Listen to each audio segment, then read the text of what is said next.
नमस्कार, मैं हुसैन रिजवी।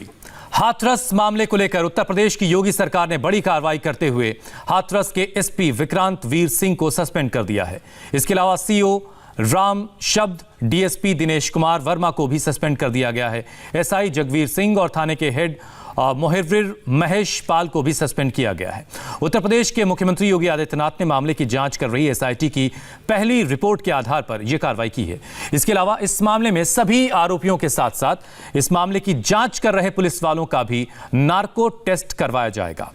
हाथरस केस में डीएम प्रवीण कुमार पर भी लगातार सवाल उठ रहे हैं।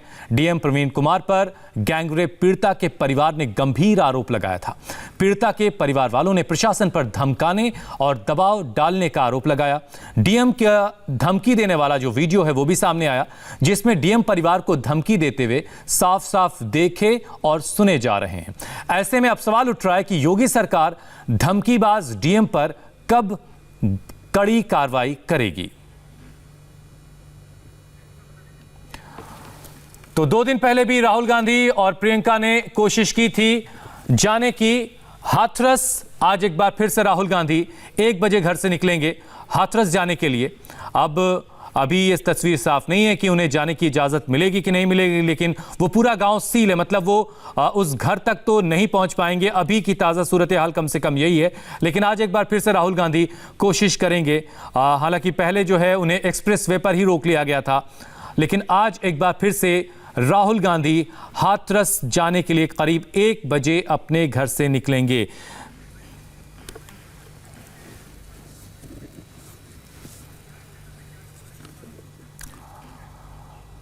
हमारे साथी अमित पालित इस वक्त हाथरस में मौजूद हैं। वो लगातार वहां से पल पल का अपडेट हम तक पहुंचाते रहे, वहां की तस्वीरें हम तक पहुंचाते रहे। Amit, over to you. अब बताइए वहां पर क्या हालात हैं। Over to you. हुसैन, आपको बता दें कि यहाँ पर जो हालात हैं वो अभी और ज़्यादा तनावपूर्ण हो चुके हैं, क्योंकि कल जब हम रिपोर्ट कर रहे थे ठीक गांव के सामने से खड़े होकर, जो भूलगड़िया गांव है और हमसे जो पीड़ित परिवार है या फिर जो आरोपी परिवार है महज कुछ ही मीटर की दूरी पर थे, उस जगह से हम लगातार कल बुलेटिन भी किया है, हमने रिपोर्ट भेजी है। लेकिन उसके बाद रात को आपको बताया कि वहाँ पर हालात बिगड़ गए थे। हमारी जो गाड़ी थी, जिसको हमने पत्थलगढ़ी, जो पास का एक गाँव है जहाँ से 3 किलोमीटर 4 किलोमीटर पैदल चल के हम पहुँचते थे भूलगड़िया में, हमारी गाड़ी को वहां पर उस पर हमला हुआ था, हमारे ड्राइवर को मारा गया था। क्योंकि आपको बता दें कि कल यहां पर एक पंचायत हुई है और पंचायत में यह तय हुआ है जो आरोपी जिस समुदाय से आते हैं उनके जो लोग हैं उन सभी का ये कहना है कि जो मीडिया है यहाँ पर एक तरफ की खबर दिखा रही है, यानी कि सिर्फ पीड़ित परिवार का पक्ष दिखा रही है, वो आरोपी परिवार का पक्ष नहीं दिखा रहे हैं। इसलिए माहौल यहाँ पर तनावपूर्ण है। कल एक मीडिया टीम पर हमारे सामने हमने देखा था किस तरह से हमला भी हुआ था। हम बड़ी मुश्किल से, मैं और जहान बड़ी मुश्किल से बच के वहां से निकले थे। रात का अंधेरा था, खेतों में से हम कैसे बच के आए हैं हमें ही पता है। और हमें जो भूलगड़िया के गाँव जो हमें जानते थे, क्योंकि हम लगातार वहां से रिपोर्टिंग कर रहे थे, उन्हें इंडिया टीवी से कोई दिक्कत नहीं है, वो इंडिया टीवी की रिपोर्टिंग से उनको कोई दिक्कत नहीं थी। यही वजह है कि उन्होंने हमें बचाया। फिर वहां से हम किसी तरह से वापस निकले हैं प्रशासन की मदद के साथ। प्रशासन का भी ये कहना था कि हमें आपसे कोई दिक्कत नहीं है, क्योंकि इंडिया टीवी जो दिखा रहा है वो सच्चाई दिखा रहा है। लेकिन दिक्कत हो रही है जो बाकी यहाँ पर जिस तरह से रिपोर्टिंग हो रही है उसमें एक पक्ष पे ज्यादा जोर दिया जा रहा है, और यही वजह है कि यहाँ पर अभी माहौल तनावपूर्ण है। हम जिस जगह से पहले गांव में जाते थे वहां पर हमने घुसने की कोशिश की थी, हमें वहां से खदेड़ दिया गया है।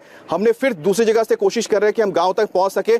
लेकिन आपको बता दें कि फिलहाल जो यहाँ पर हालात ये है कि पूरा जो गाँव है भूलगड़िया, उसके आसपास पुलिस तैनात है। लेकिन और साथ ही साथ हमारे साथ अभी आनंद प्रकाश पांडे जुड़ गए हैं, हम उनसे भी जान लेते हैं कि फिलहाल वो जिस जगह पर मौजूद है, जो मुख्य रोड है जहां से आगे जाते हैं उस गांव के लिए, वहां पर क्या हालात है। आनंद, आप एक बताइए कि फिलहाल आप जिस जगह पर मौजूद हैं वहां पर अभी कैसे हालात है, क्योंकि जहां से जो एंट्री पॉइंट्स होती थी, जहां से हम अंदर जाते थे, हर जगह पर पुलिस पहुंची हुई है और साथ ही साथ जो स्थानीय लोग हैं वो भी अंदर नहीं जाने दे रहे हमें।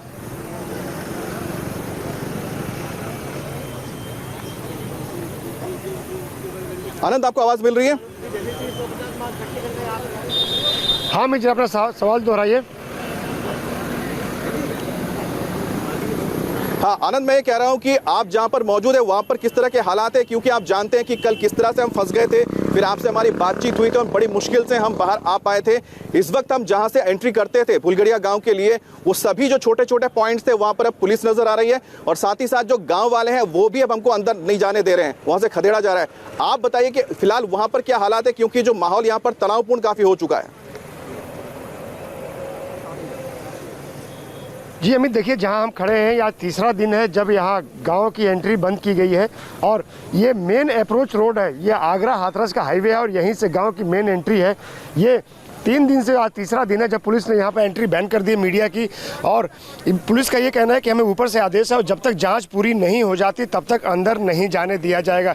पुलिस से बार बार ये पूछा जा रहा है कि किसका आदेश है, एसआईटी की टीम अंदर नहीं है, फिर आप क्यों नहीं जाने दे रहे हैं। तो पुलिस के पास सिर्फ 2 ही जवाब है कि एसआईटी की टीम हो सकता है, पुलिस और जो बाकी जो अधिकारी उनके बयान दर्ज कर चुकी है उसके बाद वो गाँव वालों से और परिवार वालों से काउंटर क्वेश्चन करे, इसलिए अभी किसी मीडिया वाले को अंदर नहीं जाने दिया जा रहा है।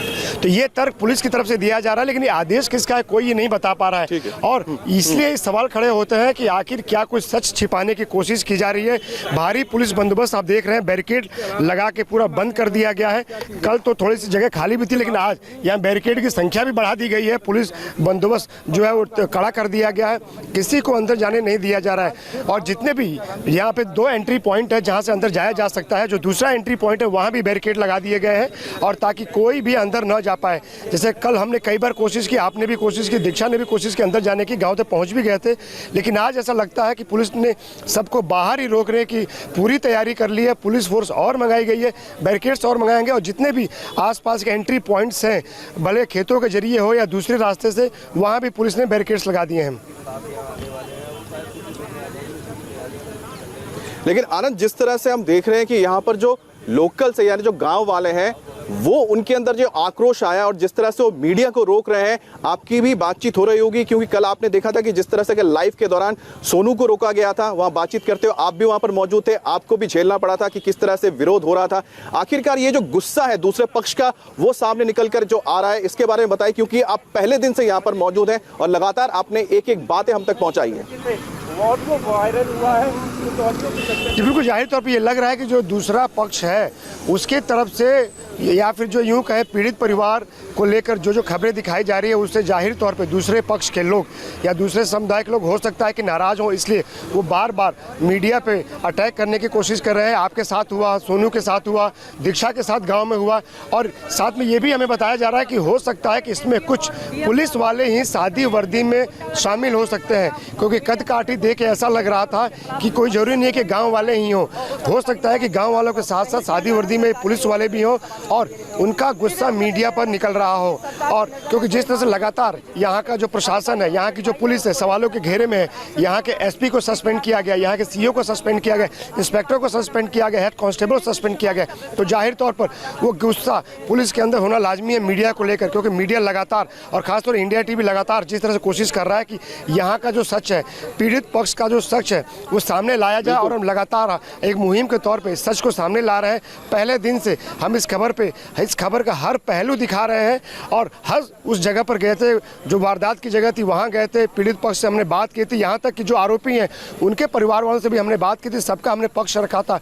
तो ऐसे में जो सच सामने आ रहा है जाहिर तौर पर ये नागवार गुजर रहा है और उसी सच का नतीजा है कि कल पुलिस वालों को सस्पेंड किया गया और कहीं ना कहीं जो गाँव वाले कुछ हो सकते हैं, लेकिन ज़्यादातर ऐसा लग रहा है कि उसमें पुलिस वाले हैं, सादी वर्दी में, जो मीडिया को खासतौर से इंडिया टीवी को टारगेट कर रहे हैं। जी आनंद, बिल्कुल आनंद, सबसे पहले एक बार आपको दिखा देते हैं कि हम कहां तक पहुंच पाए। आप सामने जो आप खेत देख रहे हैं, मैं जहान को कहूंगा जहान एक बार दिखाइए क्योंकि आपको ज्यादा जितना नजर आए, ये सामने जो आपको नजर आ रहा है और जो एक आपको बड़ा सा यहाँ पर इलेक्ट्रिसिटी का पोल नजर आ, उसके पीछे जो आपको पेड़ दिख रहा है, उसी पेड़ के वहां से जो खेत शुरू होता है वही वो भूलगड़िया गांव है। हम आज दूसरी जगह से कोशिश कर रहे हैं जाने की, लेकिन यहाँ पर कोई पगडंडी भी नहीं है। आप देख सकते हैं कि बाजरे के खेत है, लेकिन आपको बता दें कि हमारी टीम जरूर कोशिश करेगी एक बार फिर से कि हम गांव तक पहुंचे और कोशिश करेंगे पीड़ित परिवार से बात करें, क्योंकि पीड़ित परिवार लगातार इंडिया टीवी के टच में है।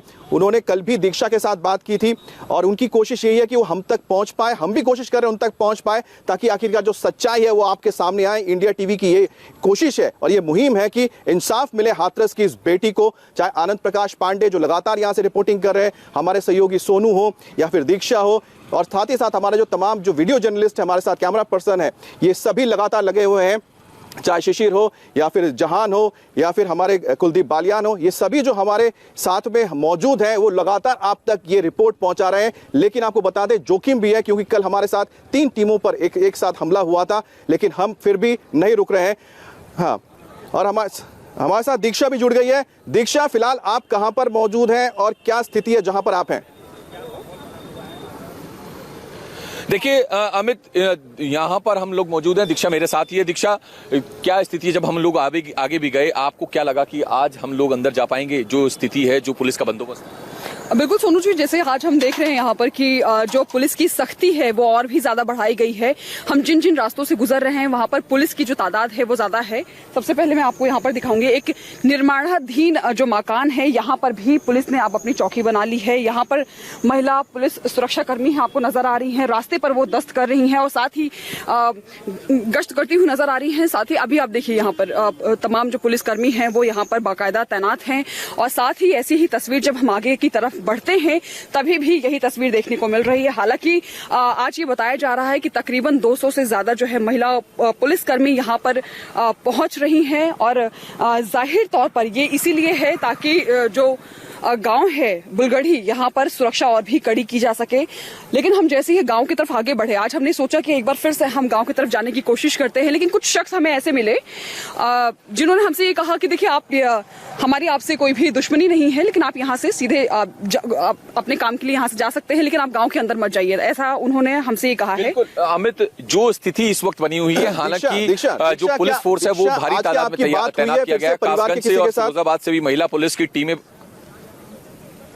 देखिए, अभी तक परिवार के किसी भी सदस्य से बात नहीं हो पाई। हालांकि कल कुछ खबरें ये भी मिली थी कि जो परिवार के लोग हैं, जो पीड़ित परिवार के लोग हैं, उनके फोन जो हैं वो रखवा लिए गए हैं। हालांकि कल हमारी सहयोगी खुद दीक्षा पांडे ने पीड़ित पक्ष से बात की थी और दर्शकों को सुनवाया भी था कि किस तरीके से उनको प्रताड़ित किया जा रहा है, बंद किया गया है जिला प्रशासन की तरफ से।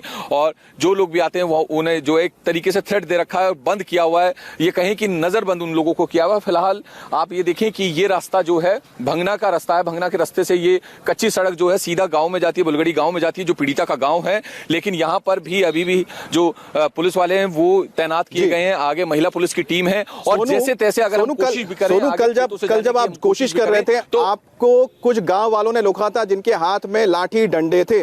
उसी तरह का हादसा हमारे साथ भी हुआ है, हमारे ड्राइवर को भी मारा पीटा गया है। ये जो गुस्सा है, कौन आखिरकार जो पंचायत हो गई, कौन इसके पीछे, कुछ आपको पता लग पाया कि कौन भड़का रहा है गांव वालों को? क्योंकि भूलगड़ी में हमने गांव वालों को देखा, उन्होंने हमारी मदद भी की।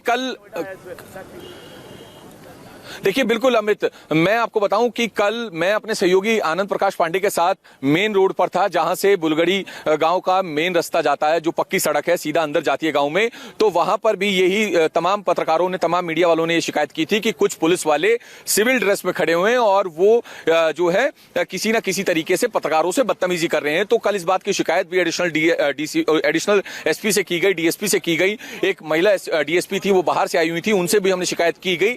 लेकिन जब शिकायत की तो वो जो सिविल में पुलिस वाले थे वो जा चुके थे, वहां से मौके से हट चुके थे। क्योंकि हम लोग पत्रकार हैं, लगातार क्राइम बीट कवर करते आ रहे हैं एक लंबे अरसे से, तो हमें भी मालूम है कि कौन पुलिस वाला है और अगर सिविल में है तो कौन पुलिस वाला है और कौन जो है एक आम नागरिक है। फिलहाल हमने आगे से भी जाने की कोशिश की, मैं और मेरी सहयोगी दीक्षा पांडे, हम दोनों आगे से जाने की कोशिश कर रहे थे। तो वहां पर भी हमें कुछ लड़के मिले, उन्होंने कहा कि आप यहाँ से चले जाएं, हमारी आपसे कोई दुश्मनी नहीं, लेकिन हम नहीं चाहते कि आप गांव के अंदर जाएं।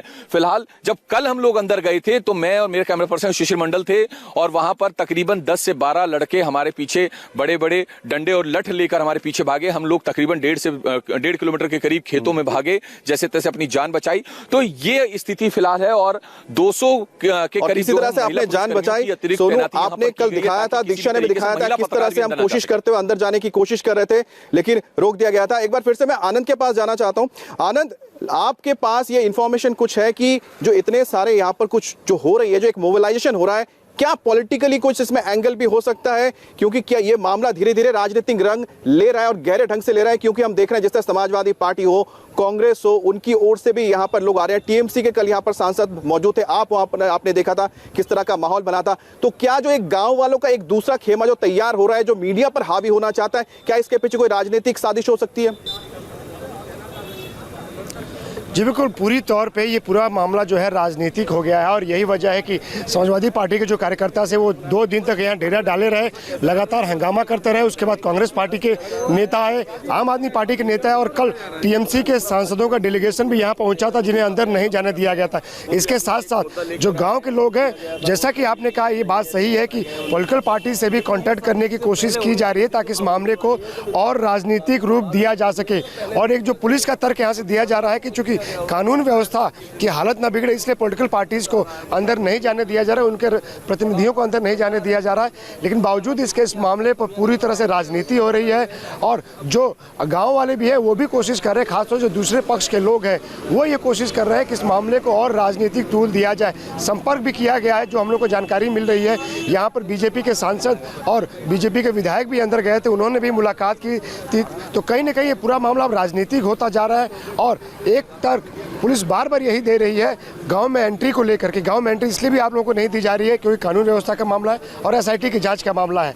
लेकिन जिस तरह से जी बिल्कुल अभी आनंद, ये मामला अगर राजनीतिक होता है तो फिर दिक्कत ये होगी कि जो यहाँ की सच्चाई है, जो हाथरस की बेटी के साथ जो दरिंदगी हुई है वो कहीं दब जाएगी और राजनीति उस पर हावी हो जाएगी। लेकिन आपको बता दें कि राजनीति अपने जगह होगी, लेकिन इंडिया टीवी लगातार आपको सिर्फ सच्चाई बताएगा क्योंकि हमारी मुहिम है कि हम हाथरस की बेटी को इंसाफ दिलाएं, हाथरस की निर्भया को हम इंसाफ दिलाएं। और ये कोशिश मेरे साथ मेरे तमाम जो सहयोगी है, सोनू है, आनंद प्रकाश पांडे, दीक्षा है, लगातार हम कर रहे हैं और आपको हम इसकी पल पल की खबर देंगे। लेकिन एक ब्रेक के लिए रुकते हैं, ब्रेक के बाद लौटेंगे तो आपको ताजा अपडेट देंगे कि और अब ये हालात यहां पर किस तरह के होते जा रहे हैं। इस मामले में आप हमारे साथ बने रहिए।